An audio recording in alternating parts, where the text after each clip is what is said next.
प्यारे बच्चों, अस्सलाम वालेकुम रहमतुल्लाहि व बरकातुहू। हमारा मौजू चल रहा है सबक नज़ीर अहमद की कहानी कुछ उनकी कुछ मेरी ज़ुबानी। इस सबक के हम सवाल आप देख रहे हैं। आज सवाल नंबर 6 है। सबक का खुलासा तहरीर कीजिए। नज़ीर अहमद की कहानी कुछ मेरी कुछ इनकी ज़ुबानी मिर्ज़ा फ़रहतुल्लाह बेग का अपने उस्ताद मौलवी नज़ीर अहमद के मुतालिक लिखा हुआ खाका है। फ़रहतुल्लाह ने मौलवी साहब को बहुत करीब से देखा था और उनकी शख्सियत और नफ्सियात से अच्छी तरह वाकिफ थे। उन्होंने मौलवी नज़ीर अहमद की डील डोल, खुलिया हरकत और सकनात, आदात का नक्शा इतनी हुनरमंदी के साथ खींचा है। मौलवी साहब अपनी खूबियों और खामियों के साथ हमारी नज़रों के सामने आ खड़े होते हैं। नज़ीर अहमद की खूबियों का जिक्र करते हुए न ही इनको फरिश्ता बनाकर पेश किया है और न ही इनकी खामियों का जिक्र करते वक्त इनकी शख्सियत को मसक किया है। खाका नज़ीर अहमद की ज़िंदगी को हमारे सामने खोल के रख देता है।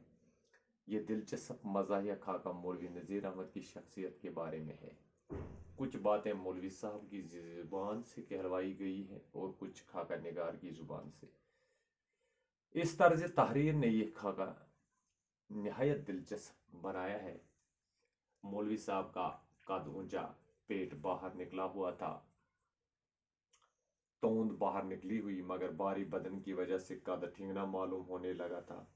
इसके सर पर बाल बहुत कम थे, छोटी छोटी आंखें अंदर दुसी हुई थी, दहाना बड़ा था, ऊंची आवाज़ में बोलते थे, जुबान दाढ़ी छदरी थी। बचपन में गरीबी के दिन देखे थे। एक मौलवी साहब के यहाँ अरबी ज़ुबान पढ़ी। इस दौरान सुबह सवेरे घर घर जाकर रोटियां समेटना मौलवी नज़ीर अहमद का काम था। एक अमीर घर की लड़की जो बाद में उनकी बीवी बनी, इनसे पहले मसाला पिसवा लेती थी, बाद में रोटियां देकर रुखसत करती थी। मुफ्ती सदरुद्दीन के कॉलेज में दाखिला मिल गया। इस कॉलेज में सर सैयद मुंशी ज़काउल्लाह और प्यारे लाल भी ज़ेर तालीम थे। बाद में मौलवी नज़ीर अहमद ने कई किताबें लिखी मगर कुरान पाक का मजीद के तर्जमे पर उनको बड़ा नाज था। मौलवी साहब के ये सब हालात लिखते लिखते खाका हकीकत निगार की वजह से मौलवी साहब की खामियां भी गवारा, मगर खाका निगार ने ज़बरदस्त खुश मिजाकी पैदा की। शाइस्ता मजाक और शगुफ्ता मिजाह की मदद से हकीकत निगार की वजह से उर्दू खाका निगारी में एक संग मेल की हैसियत हासिल है। तो ये था खुलासा इस सबक का, जो आपने जो आपकी किताब में मौजूद है। आप खुद भी पढ़ सकते हैं और अपने अल्फाज में खुद भी लिख सकते हैं। बहरहाल हमारी ये ड्यूटी है कि हमें ये लेक्चर देना है। हमने नोट बना के आपको दे दिया है ताकि आप इस पे भी ये भी याद कर सकते हैं और अपने अल्फाज में भी इसको दोबारा लिख सकते हैं। तो सवाल नंबर 7 है, सबक में मुहावरे तलाश करके लिखिए। सिर्फ लिखना है, आपको इस्तेमाल करने को नहीं कहा गया है। इस सबक में जितने मुहावरे इस्तेमाल हुए हैं इनको हमें लिखना है।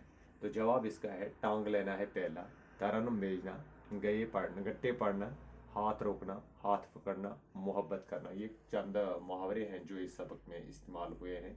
तो ये खाका पढ़कर आप खुद भी नज़ीर अहमद की दास्तान कलम बंद कर सकते हैं। इस तरह आपको ये भी आसाइश हो जाएगी। अगर खुद आप किताब घर पे बैठ कर पढ़ेंगे तो ये आपको इंस्ट्रक्शन जो हम वीडियो के ज़रिए आप तक पहुंचाने की कोशिश कर रहे हैं, तो बहुत सारे बच्चे, मुझे पता है कि बहुत सारे बच्चे खुद भी लिख सकते हैं।